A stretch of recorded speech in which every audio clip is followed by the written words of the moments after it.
Assalamualaikum warahmatullahi wabarakatuh. Izin memperkenalkan diri, saya Nanda Eriska Octaviana dari Ilmu Administrasi Negara dengan NIM 220910201110. Baik, di sini saya akan memaparkan mengenai isu yang saya pilih, yaitu mantan napi korupsi boleh kembali nyalek di pemilu tahun 2024. Seperti pada berita yang beredar beberapa hari yang lalu yang menyebutkan bahwa mantan napi korupsi kini mencalonkan diri pada pemilu tahun 2024 lagi. IWC Indonesia Corruption Watch menyebutkan bahwa mantan napi yang mencalonkan diri pada pemilu tahun 2024 mendapatkan dukungan dari partai politik. Hal tersebut menunjukkan bahwa demokrasi Indonesia sedang bermasalah. Selain itu, peneliti IWC juga menyebutkan dan menegaskan bahwa mantan napi korupsi yang mencalonkan diri pada pemilu tahun 2024 dianggap tidak memiliki rasa malu setelah berkhianat kepada masyarakat sebelumnya.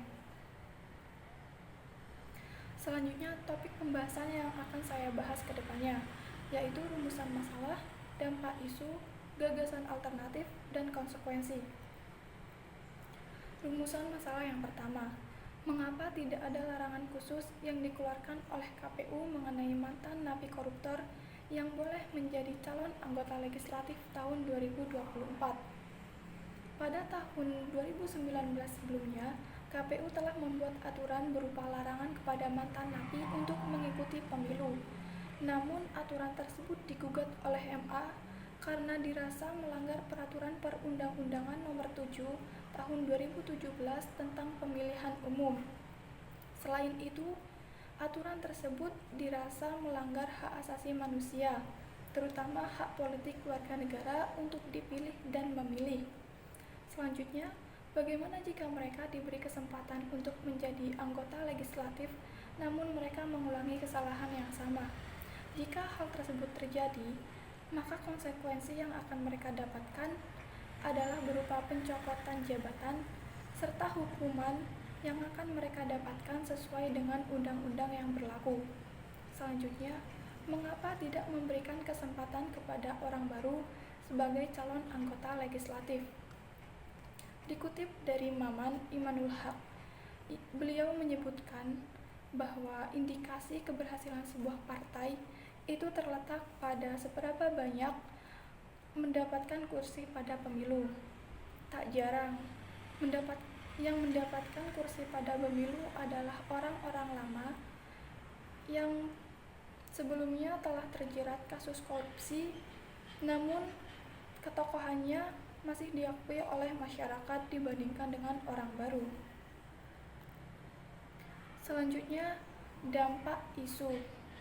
Yang pertama, tidak adanya efek jera bagi para koruptor, karena mereka akan menganggap bahwa akan selalu ada kesempatan yang terbuka bagi mereka meskipun telah melakukan kesalahan yang sama secara berulang.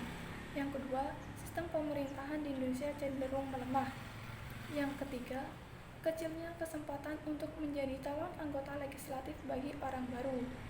Yang keempat, adanya kerusuhan dari beberapa masyarakat yang kontra, seperti terjadinya aksi demo. Selanjutnya ada gagasan alternatif.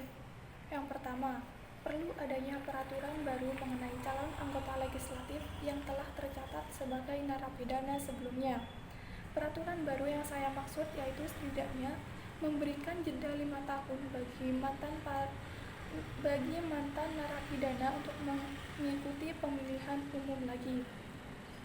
Yang kedua, calon anggota legislatif yang tercatat sebagai mantan narapidana mengumumkan kepada publik mengenai status mantan narapidananya.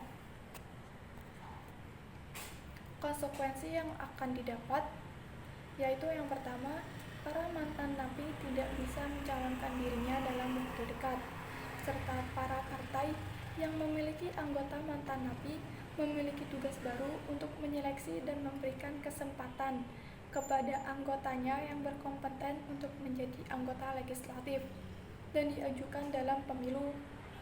Yang kedua, dengan mengumumkan kepada masyarakat luas calon anggota legislatif akan terancam memiliki peluang yang kecil untuk terpilih menjadi pemenang pada pemilu. Selanjutnya, mengutip data dari KPK, selama tahun 2024, selama tahun 2004 hingga tahun ini terdapat 310 anggota DPR, DPRD tersangkut kasus korupsi. Ini peringkat kedua tertinggi setelah jumlah pelaku korupsi di sektor swasta yang mencapai 372 orang.